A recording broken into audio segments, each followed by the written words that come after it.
lighter mood, I don't know, I think it was Des that said something about how do we distribute the debt. Hopefully, we the Igbos don't get any. We don't get to pay anything. You know, you don't have to worry about much. Yes. God, like Yes, because the table, if that should be the conditions, then exactly. you have less to worry about. Yeah. Exactly. So hopefully we don't get anything. And then the Ajokutamamu meeting, it could be termed derogatory on one aspect, on another aspect is not. The way I understand it is not the way you explained it. Right. To me is that we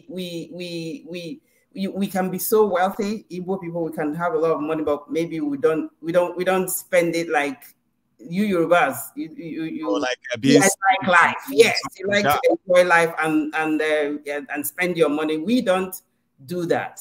So that we hold our money tightly, and that means that we eat stone and we don't drink water.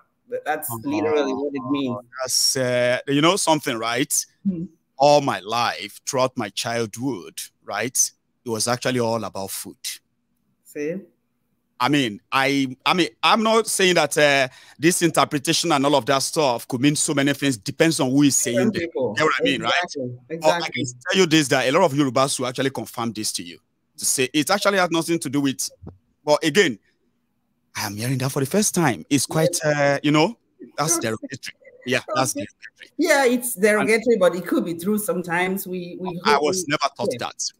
So, well, and then what he said before this election, I would say I'm pan-Nigerian. I would have liked us to be together.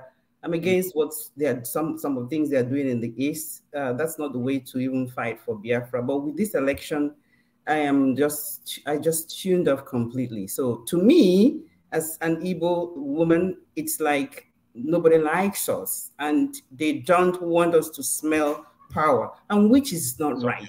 If we're in the same country, I think we should all have a shot at the presidency. So I think that I now see myself as a slave in Nigeria, and it's kind of very, very painful. I actually have a name for what they are doing. Severally on this platform, I explained this to so many other people who are non-Igbos. I'm not going to limit it to my Yoruba people, right? I'm talking about even non-Igbos. I said, after what they call the civil war, which I call the state-sponsored genocide, right?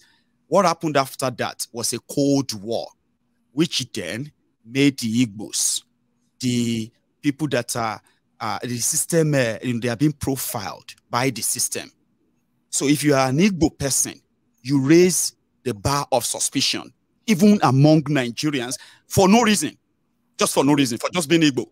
Yes. Many will admit to this, that if that is the real feelings, and if anybody disagrees, wait for their elections. And here is the election now. It's all coming out. Now, people are not, they can't hide it anymore. Yes. You know what I mean now? So yeah, it's obvious.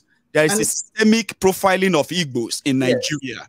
And I thank you before I forget. That's actually why I like your program. For you to come out, you're speaking up, you're speaking the truth. If we can have 20 people, 20 Yorubas that have this kind of forum that speak up like you, I think the country will be a better place. Thank you so much for standing up for us, because we did not do anything to anybody. We're just hardworking people that have our own issues like every other tribe. Thank you, thank you, thank you. I mean, that's actually why I love you. I love your program. That if you're not married, I would have given you my sister.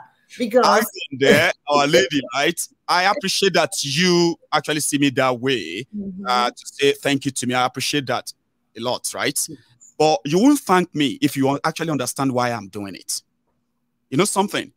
I was reading something about how history of dictators deal with people using religion, race, tribe, any excuse. They just need to say, this is wrong. Anybody identify as this, kill them. So there was this saying then that when they came for the socialists, I didn't talk because I'm not a socialist. So they took the socialist. They came for the communist. I didn't say anything because I'm actually not a communist. So I didn't say anything. Then they came for the Catholic. Well, I'm not a Catholic. So they took the Catholic. Then eventually, they came for me. Guess what? There was nobody left to actually speak for me.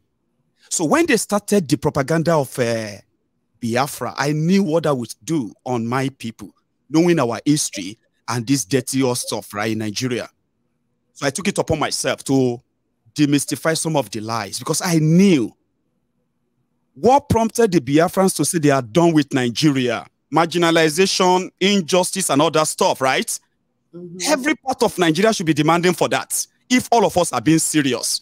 Now, when they use any name, anything, to tag the Biafrans, to kill them, when they are done with them, any other person who tries something like that, they will just have a name to tag them and kill them too. And I knew it was going to be the Yorubas next. Thank you. And finally, people are so brainwashed because of their shenanigans. Mm-hmm.